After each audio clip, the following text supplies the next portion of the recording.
K, aka Master Swag King, coming at you guys today with another video. And if you guys are returning viewers or new viewers, then please consider subscribing to the channel if you have not already. Leave a like on this video if you enjoyed it and comment down below. Also, make sure you guys hit the notification bell. That way you guys can get notified on whenever I upload a brand new video. And in today's video, we are going to be doing a comic book review on the Ultimate Invasion trade paperback. So there is several things I want to tell you guys before we actually start reviewing what is inside the Ultimate Invasion trade paperback. So if you get this, Ultimate Invasion collects Ultimate Invasion's issues 1 through 4. Marvel released a one-shot Ultimate Invasion trade paperback tie-in comic book that is essentially should have been in here, but they didn't include it in here for some stupid reason because Marvel Comics is absolutely retarded. Like, why would a company reboot their Amazing Spider-Man line for a bump in #1 sales when the book is primarily always in the top 5 in ICV2 charts? One would never know because their company is just full of morons. So, yes, make sure to get this Ultimate Invasion one-shot after getting the Ultimate Invasion trade paperback because this is essentially the last and final issue for this event. I recommend buying it from your local comic book store to obviously support them, or support a guy on eBay that's also selling the book as well.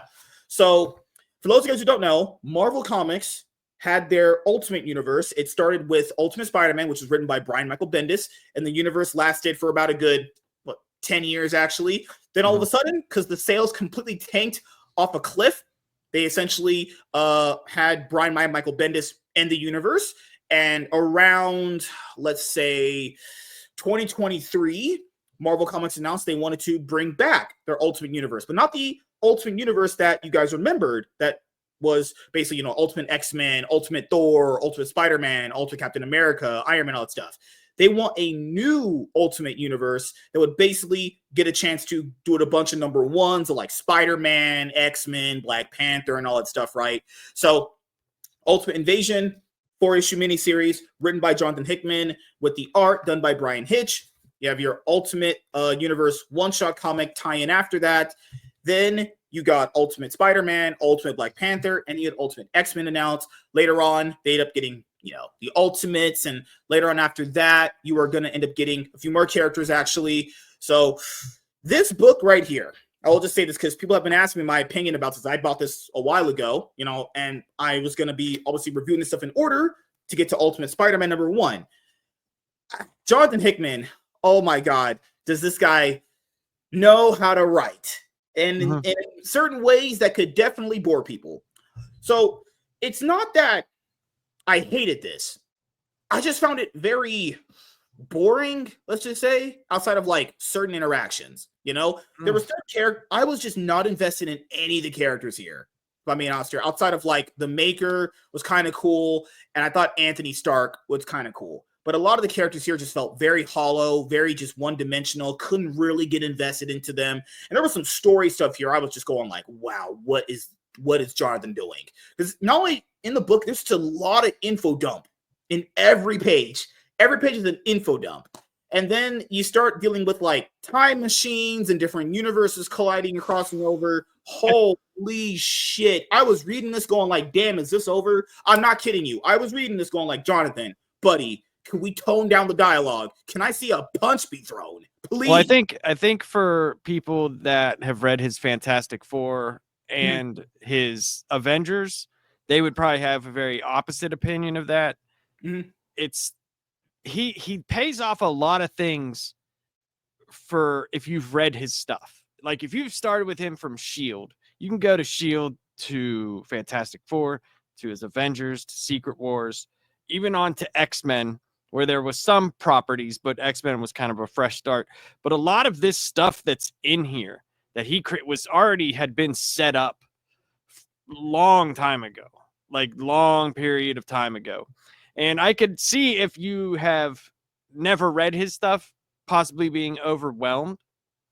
And there's just a lot of information there. I did read Ultimate Spider-Man issue 1. So I did. So I knew he was going to be taking his time setting up, because I know a lot of people say that he takes time to set everything up. There is. There's a lot of setup here. Like the setup itself is not bad. It's just like I'm just not connected to any of these characters he tried to put out, you know? And I can understand that, because he already has narratives in place for all of them. So if you don't know, like I said, his older stuff, it might not mean as much to you. You know, like, and I can understand that. Like, I can get that. For me, what was your favorite issue of this? Because my favorite one was issue 1 and 4. I see, when I read it straight through. I just kept going. Oh So my God. I don't have a singular favorite issue. I when I read Hickman, I do the same thing. Like, Okay. when I got his stuff, like, I have all his Fantastic Four, Avengers, all that stuff. I will get everything, and then I will read it straight through. That's the best way to read his stuff.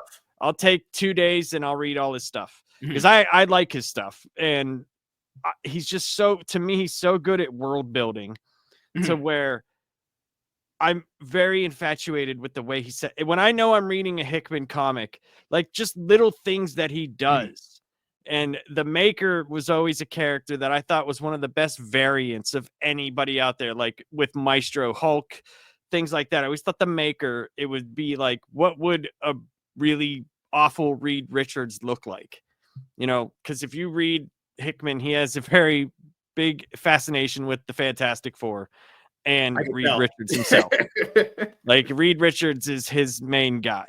And I wanted to see what type of universe he was going to build with this. Yeah. And looking at the comic from Ultimate Spider-Man point of view, I very much like this place where he said he was going to go back home, because the Maker and Miles Morales were one of the two. I can't remember. I think there was other ones, though, that they brought over, but in this, they said those were the only two that came from his universe. Yes. So to me, it was very interesting to see all of the other characters that were variants of the people that we interact with, and how they would be displaced in his writing. I thought that was very interesting. Also, because they have Miles Morales on the cover. You don't, guys, he is in the book for like a page, because he goes off and he is in Jonathan Hickman's Secret Wars event, which they do advertise at the end of the book. Because Jonathan Hickman, you know, has been writing for Marvel for a very, very long time. They essentially kind of made him the pseudo, like, Scott Snyder of the Ultimate Universe, kind of, for a little bit. And like recently with Jonathan Hickman, they've had this guy on Wolverine Revenge. He's doing Aliens versus X-Men. He was doing his God series at this moment in time. Remember, they were charging $10 for that book at the time. Gods, number one. Remember that, guys? That debacle. You have him on, fucking hell, you had him on this. You had him building up the Ultimate Universe itself. It's been running this guy ragged for the most part. I liked Gods. I haven't read Gods. Can't speak on it, but I remember him being on Gods and all the other books. Fucking hell. And now all of this stuff is just getting delayed. I'll say his writing's like deterred or anything, but this guy, you can tell a deadline. He needs to have an extended deadline to get his stuff done. I can see why he just needs to not be on so many things. I think what happened is they realized how bad they messed up with X-Men. His X-Men he took the X-Men from being basically obscure again to being the top of their game when he created like the whole Krakoa storyline. He is very good at bringing characters that you don't see every day and making them something. And he made that up, and he does things in 3-act structures. And when he wanted to move on to Act 2, Marvel saw those dollar signs coming from the Krakoa era, and they were like, no, we are not moving on. And he said, okay, bye. Yep. I'm done with this then. And it ended with the Inferno book. And I think they realized their mistake. So they're like, write what you want to write for this. Because unlike some other people, I could understand why some of his books have been delayed over the years, because he's someone where he tries to set up so much shit. It's like he can't be doing 3 issues at once. There's no way, 2 maybe max. So the other thing in here that I was like sitting there going like, this is the reason why time travel or jumping between universes gets to be a little tricky, is because at a single point in this book, because we'll go over the story in a little bit here, the Maker brings Anthony Stark in to fix this machine he's working on that he wants to have. And then Reed Richards is there. But then Anthony Stark pulls the fast one over the Maker. But then you're thinking to yourself, like, well, how did he not see that coming, though? That could, because he put him there. He would have to know that he wasn't going to do this, you know? It's like there's just a bunch of weird things that were happening. I was like, did I miss a page? Because I was like, that doesn't make any sense at all. I was like, oh, okay. So some of the battles, some of the splash page battles where they were having them converge on Latveria was pretty cool, I'll say. There was just certain things I was like, okay, Hickman's hitting the crack pipe. There you go. This man's just hitting it hard. So let's get right into it. All right, Ultimate Invasion starts here. So I'll say this up. You have the trade. Look at that. Nice wraparound cover. Looks beautiful, honestly. I'll say that. Brian Hitch's art does shine throughout the book. So start the book off. There's a heist going on. These let's see, bank robbers. Hired goons. Hired mercenaries. Yeah. These hired mercenaries end up getting into this place and breaking out the Maker. So the Maker is essentially, as it says in the back of the book, one of the last survivors of the original Ultimate Universe. The Maker plans to ensure the Earth's mightiest heroes never become heroes at all. And he explains that later on in the book at some point. And then he can reshape a defenseless universe into exactly what he wants it to be. Timeless and dimensionless collide, and at the end of it all, the world outside your window will be forever changed. So, and later on in this, it says like Miles Morales, guys, is not a part of this. Man is literally like in one page. Fuck Marvel for that false advertising. You know what, though? I'm glad. I can't stand Miles Morales. I can't. Why even have him in here? They shouldn't have. Does nothing. He's like, oh, hi, Maker. Your world's going to be destroyed. Okay, cool. I'll go back to that. He's like, hey, you want to come with me? Because, you know, you were a survivor. I'd like someone to offer me that. So, you know, and he's like, nah, I'm good. That was it. But what's interesting about them breaking him out, they go in there and basically the Maker had picked these specific people. These very specific people. He was tracking their genetics, and he basically pulls a fast one on them because they're promised. He's like, you know, anything that I say that I have, I have. And basically what he does to them is he creates a clone of himself, like a replica clone down to the DNA through these people. And it was fantastic, I thought. When he splattered them, it was great. It was good. And he leaves there with a drooling Maker because one of them didn't show up and they had to get another guy at last second notice. And that's where you see it right here as it goes. So that's actually essentially the prologue, which the prologue was pretty cool. I enjoyed the setup of the Maker as a person that didn't really know who this guy was essentially before. So Wynn gets out that the Maker has come back. He escaped the previous Ultimate Universe that was set up by Brian Michael Bendis before, and say the Illuminati. Not the real Illuminati that people think exists. Illuminati in the Marvel comic universe, which is like Tony Stark, it's Black Bolt, Doctor Strange, Black Panther. Usually is the roster essentially. Yeah, Professor X. Yeah, Professor X, Black Bolt, Doctor Strange, Iron Man, Reed Richards, Black Panther, and Namor. So not Captain Marvel? I'm kidding, guys. I'm joking. No. sometimes. So like sometimes Captain America will come in to just foil their plans. Oh God. Or he'll work with them. Sometimes, but you know, Captain America at heart is kind of like a dolt. You know, kind of like a meathead type guy. So the Illuminati get word the Maker's out, and they try to formulate a plan to kind of find out where he's at. But then later on, when they're having a meeting, Black Panther basically says, like, well, he's going to kind of show up. Basically, Black Panther says when he wants to reveal himself, he will. And that's true.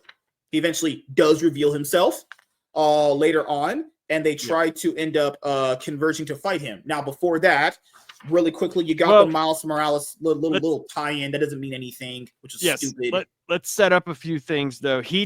Maker takes a few things that are very, very interesting that I thought.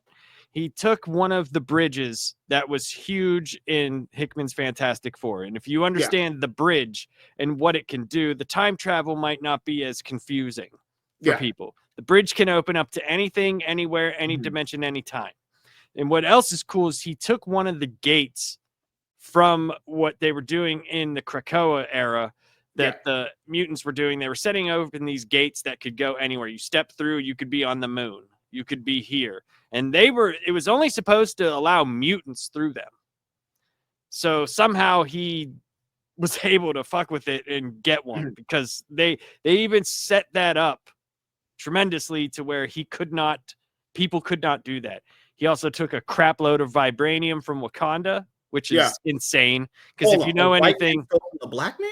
That's well, crazy. if you know anything though about even Wakanda, like one does not walk into Wakanda and walk out. It usually does not happen. And the weirdest one that he took 4 Terrigen spheres from the freaking Inhumans. Yes, I just cannot stand the Inhumans. I don't likes like them. Yep. But those are the things that he took. So obviously he's creating something, and he's using the bridge and the Krakoan gate to teleport something.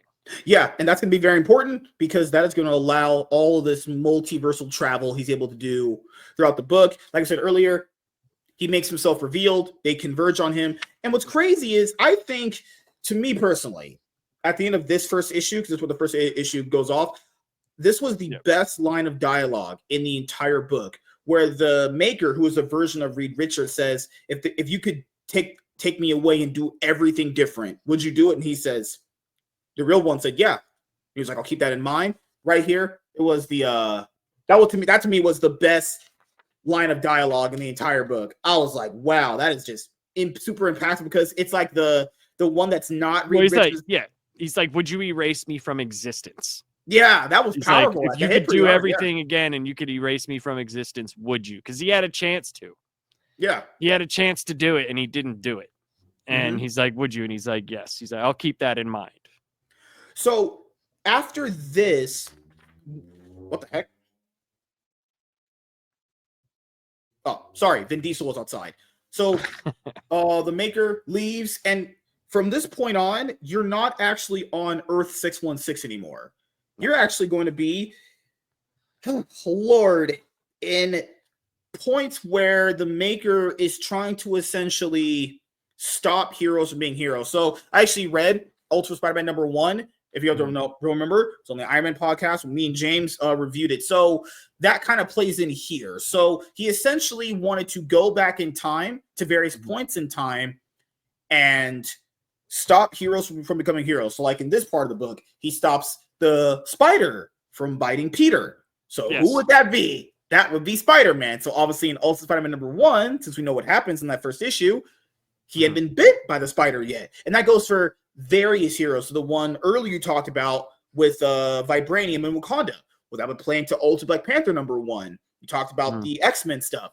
That would play into the X-Men part of the universe that later on we're going to talk about later on. So all of that is set up there. I for the life of me, I'll never understand why we get the Miles Morales variants for a character that only appeared in like 2 pages, but it's whatever, Marvel. It's okay. I know you got to push Miles Morales as your DEI Black Spider-Man. Holy fuck. So Thor has a cameo here. Well, I think they're setting up to like show you that even though he makes this other place and he's trying to stop those people, there are certain things that he cannot stop. Like there's going to be a Thor.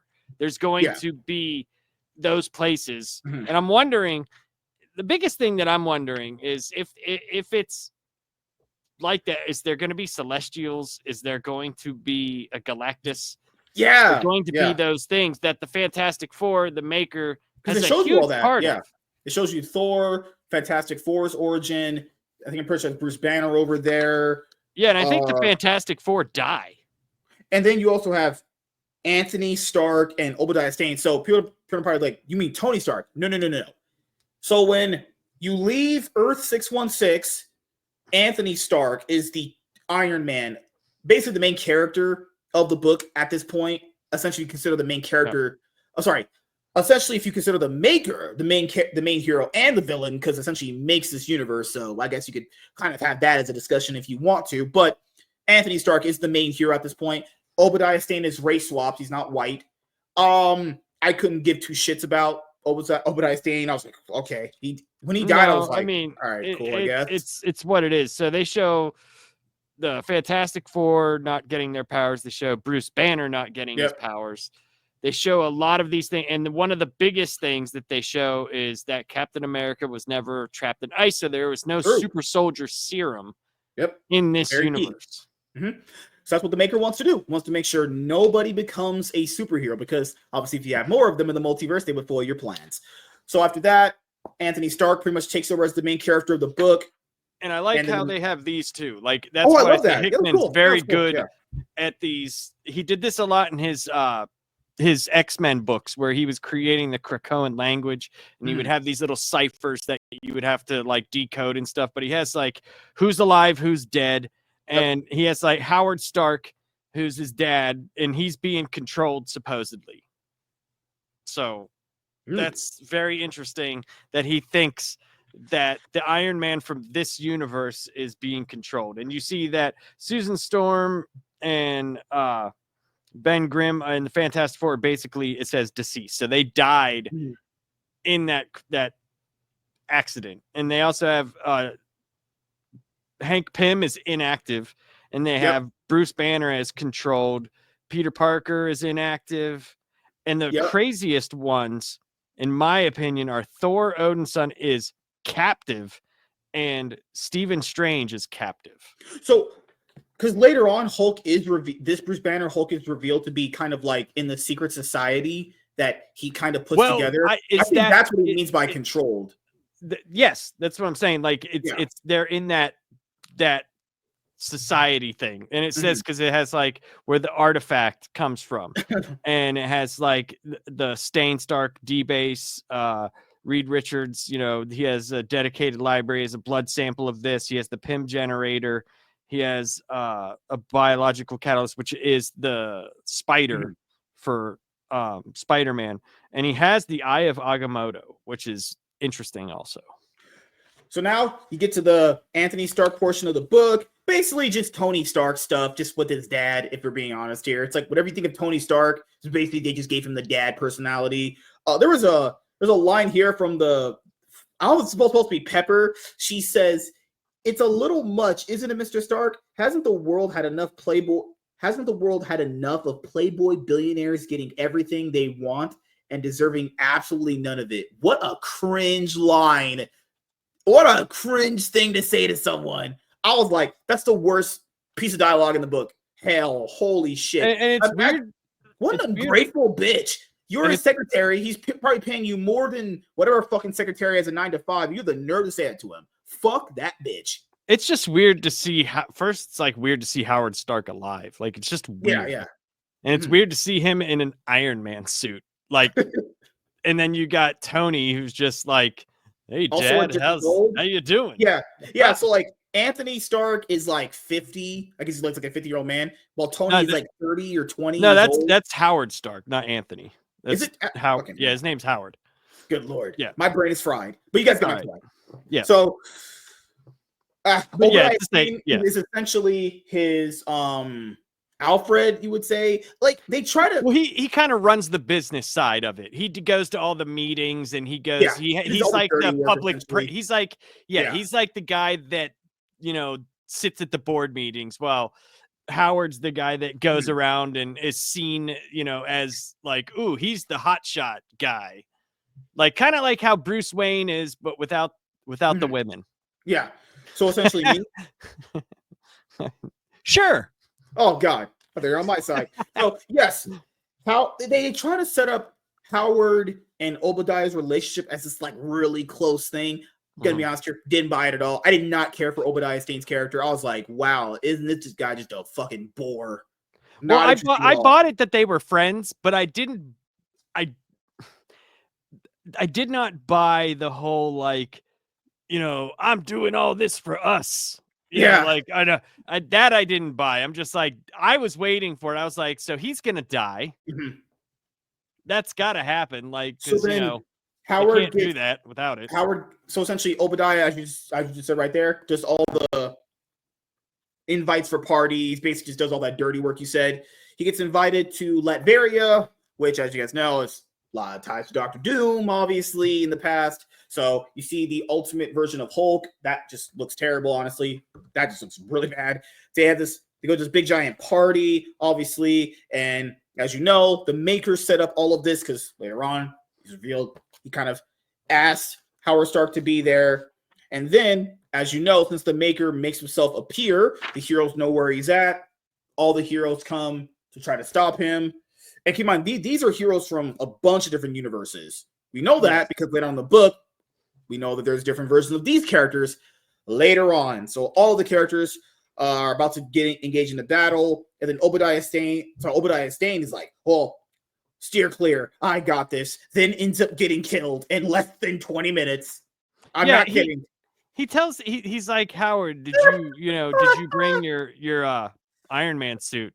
And he's like, no, you told me not to. And he's like, when do you ever listen? And he pulls out the War Machine. So it's like totally like, Holy shit. They did the whole like, you still got Rhodey and you still got your Iron Man. Stupid. Keep in mind, this guy's a literal billionaire who's apparently a genius. Why the fuck would he not have brought his suit? It makes absolutely zero sense. Like, Jonathan, brother, quit hitting that crack pipe. And then, as I said earlier, Obadiah's War Machine tries to fight. He ends up getting one, basically just killed in like less than 20 minutes. And Stark's, and obviously, explosion. Stark's knocked out for a little bit. And I thought that made less sense than him not bringing his Iron Man suit. Why would you engage with these here that you have no instead of just getting Howard out of there? Yeah, like he runs toward an explosion. He knows he doesn't have his suit. Like it's one of those things that Jonathan, he even did this in Aliens versus Avengers. You had a scene in that book that I talked about, if you guys watched my review of that, where you had a scene in there that only progressed the plot forward that made no sense at all. This scene right here, all this right here, is just to progress the plot forward. It makes literally zero sense at all. Absolutely just, oh my God, Jonathan, I know you hit the crack pipe there, buddy. Lay off crack, Jonathan. Oh my God. I just didn't like the whole Howard Stark it's just forced. Obadiah thing. It's forced. I understood the other stuff. It was like, if you were going to kill him, then let them both go out. But if one of them doesn't have their suit and you're protecting a multi-billion-dollar company, you're not going to engage because you're not going to be able to take out all these heroes. So get him out, pick up your buddy and fly him the fuck out of there. Yeah, it's a similar thing that he had in the Aliens versus X-Men issue 1, where to progress the story, this had to have happened, but it makes no sense narrative-wise, made no sense story-wise. It was just, I don't know. I feel like at that point in the story, he just kind of felt like he had to make something big and action-y happen and kind of just draw an emotion out. I wasn't buying it. And then the Maker obviously kidnaps Howard, I guess. Kidnaps him, tells him of his plans. Then the heroes are all still there.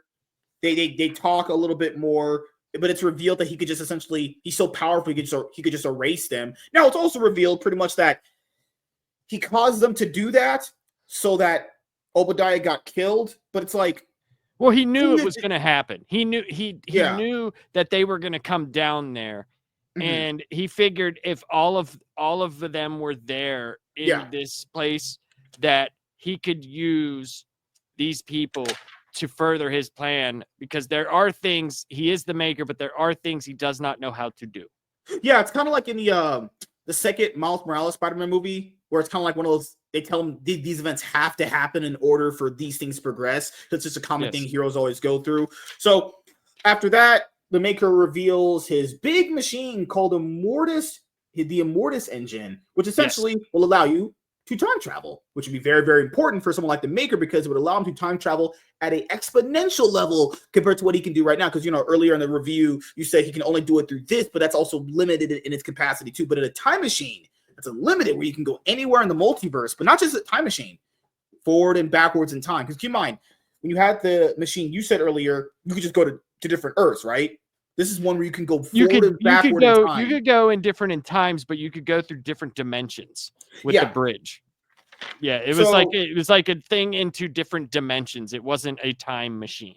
Yeah. So after that, I thought thought this was one of the more better pieces of the art in the book, actually. He reveals there's a problem with the Maker. He's actually flawed and fractured. His memories get kind of jumbled and messed up. But that's also another plot hole, because if his memories are jumbled and messed up, then how does he know when certain things are going to happen? It's like because he experienced them already. If you remember, he talked about he went over this hundreds of times, and that's why he's missing part of his. Because the Maker, the reason why he went and like had that weird helmet before is he extended his brain power, and his head grew to like this weird shape, so he could know things and do things. And now it's like basically like from him doing all this and seeing, it's like if you looked into the creation of the universe, how much would you know? How much would you see? He's done that on unlimited scale. Like, so it fucked him up pretty good, basically. You have the Obadiah Stane death scene. Oh, sorry, funeral, which, you know, I'll be honest here, didn't give one fuck for. I was like, okay, this is just useless emotion this guy's trying to gouge out of me. So after that, we get into the third act of the story where, you know, Howard Stark is with the society of the superheroes that were, you know, in the same group and corner as the Maker. Colossus, Hulk is here. I just don't care for any of these characters, guys. When they were talking, I was like, oh my God, hurry the fuck up. Care for none of this. Absolutely just, okay. Just useless dialogue for me. And the Maker has Howard there because he believes Howard was the one who actually created the Immortus engine. Yes. So that's why he has him there to fix the problem, because it's like, you made this, so eventually you're going to know what is wrong with it. Like, it's there's also a cool thing in the book where, like, they always pinpoint on the world where they're at. It's kind of cool stuff. Like earlier you said the cease files and all that stuff. That was actually pretty cool. And then the world right here, this name right here, as remade by the Maker, you had all the stuff that he had done, you know. So we get into, like, essentially, say, the fourth act of the story where Howard talks to Tony about, okay, what are you going to do with this guy? And he kind of says, hey, we're going to have to basically get this job done, or we got to take this guy out. And he kind of gives, it's like that part of the story where you go and, like, okay, the main character is giving this other side character a contingency plan. You can kind of tell that's what's happening there. So Howard ends up going with the Maker, and the Maker basically puts him into this weird dimension room that's void of, like, time and everything right here. And then you have another Reed Richards appear. This looks really cool. I will say that looks really cool. The helmet looks awesome. Reminds me of something from, like, the Collector movies, actually, where that villain was wearing that freaky looking mask and shit. It looks like Dr. Doom. Yeah, looks great. Yeah, it was awesome. So I'm wondering if that is there is a variant of Reed Richards that kills Doom, and he becomes basically Dr. Doom. Also, you have in the far future, heroes are basically trying to see what they can do as far as the Maker. Then just randomly, because Jonathan Hickman just does fan service weird, now you just have Kang the Conqueror there. No, that does make sense. That does make sense. So basically there's this thing where Hickman did this thing where the interdimensional Reed Richards, right, in his run of Fantastic Four, he found this thing, Reed found this thing, and he went in there and he saw all these other Reeds. Yeah. Right? And he had the Council of Reeds. And there's also this thing called the Council of Kangs. And Kangs? We was Kangs? Oh, God. So anyway, we was Kangs. So the Kang being there would totally make sense because he is the one that rules time and space, and he would not want the Maker to have anything to do with this. So it does make sense that Kang is the one behind getting all of these interdimensional heroes together. Yeah. And you have more dialogue between Reed Richards and Howard Stark. Basically, he asked him, like, do you have any semblance of how long you've been in here? He's like, well, I've kind of just lost all the semblance of time since I've been in here. I was like, okay. So this Maker guy just put him here and just basically just torturing him, essentially. So the weird part later on, as you get in the book, is I just don't understand. If Howard was going to pull this against the Maker, how would he not know that he was doing that? because he doesn't know how to make the Immortus engine. That was the one piece that he did not know. That's why he needed that Howard Stark. Yeah. Because Howard Stark, if you remember, usually always dies. True. And so he needed that Howard Stark to, basically fix the Immortus engine, get this working. So after that, Howard and this Reed Richards form a plan, basically secretly. You can tell they're forming a plan secretly to take out the Maker. Howard Stark starts suiting up. And then after that, you have more talk about, okay, we're going to do this plan this way. Then the Kang character with his selection of superheroes pop up, because anytime the Maker's around, you can tell there's just a giant burst of heroes that is going to start coming out to face him. So another big battle toward the end of the book. And I thought this battle was cool. This one was actually cool. I liked this one. This one was fine.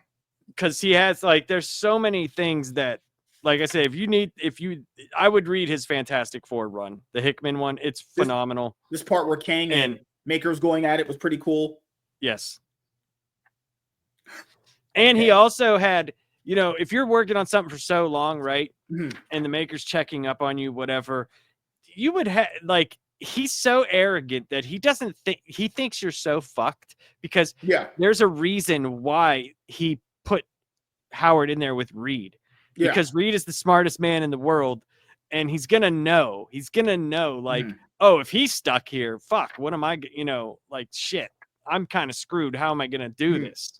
So you have the battle, it ensues on. I would say the battle between Kang and the Maker was really cool, and then it gets to the point where Howard activates the Immortus engine damper off critical breach imminent, where essentially he put what they were working on. He essentially put a bomb inside of his suit to go off to make sure that it would take out the Maker. That's how I interpret it. Maybe I was wrong.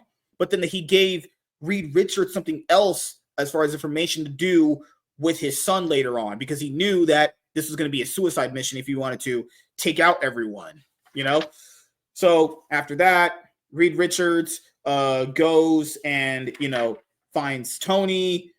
This society figures out what ended up happening with that big battle. You had 1 week later, more character interaction where Hulk and one weird British guy was talking. I was like, all right, can we never have these characters ever again?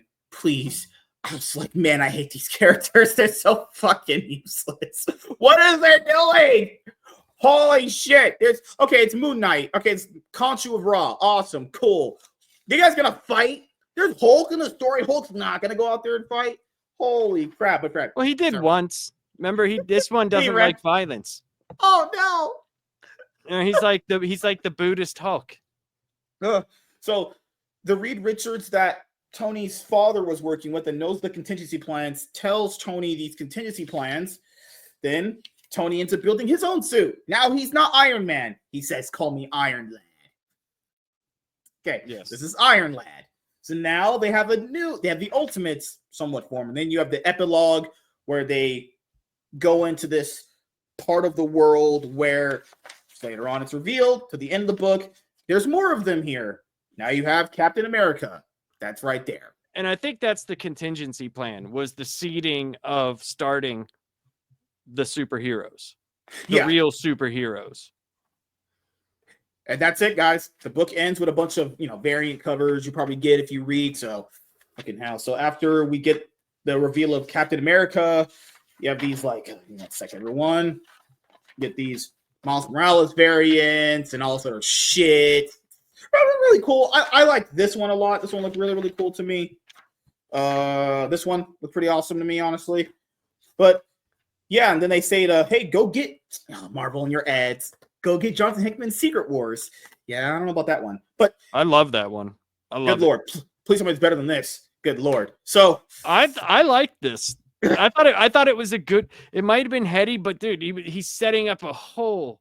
A hoe? He's setting up a hoe? Oh my God. A whole ultimate universe. He's setting up the whole thing to where all these superheroes they had to set up the Maker being the main bad guy.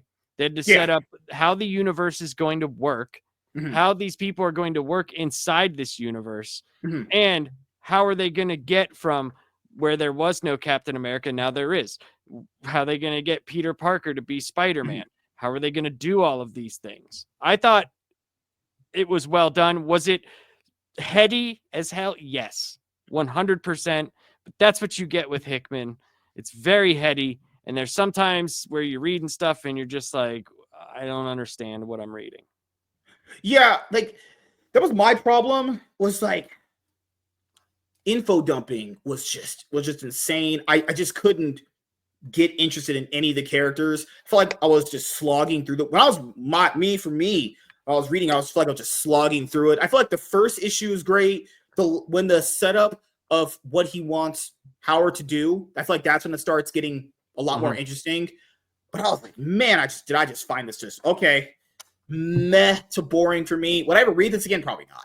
I'll say this though, when you start reading the Ultimate Comics, it's gonna be like, wow, that really paid off. I will say that. Yeah, so yeah. It's essentially like your wife being like, okay, I'll give you a threesome, but you have to bang me out first really good. I guess if that's the analogy you want to use, sure. If that's it, I would say it's more akin to this is like what Force Awakens, I would say maybe. There's a lot of setup here. I liked it better than you did. I'll say that. Oh God, I'm not. Okay, so I would say this: if you like Jonathan Hickman and you're a fan of this style of writing, you're probably gonna really enjoy it. Someone like me, too many issues. I thought it was an okay read. It's a meh read for me. There's a lot of boring parts in it for me. A lot of dialogue heavy, but there are some great moments here. There's a lot of good moments here. I will not deny that. So, anything else you want to say before we I will say this. I thought that the DC All-In #1 did a better job of setting up the absolute universe and what it was going for than this did, because if you haven't read the other Hickman stuff, you don't know like big things are coming. You're like, oh, this is localized. They're setting up a universe. Right. Okay, whatever. I could say that for sure. 100%. As you guys know, for me, make sure after you read these 4 issues, you have to read that. Yes. Yeah. The Ultimate Universe one shot.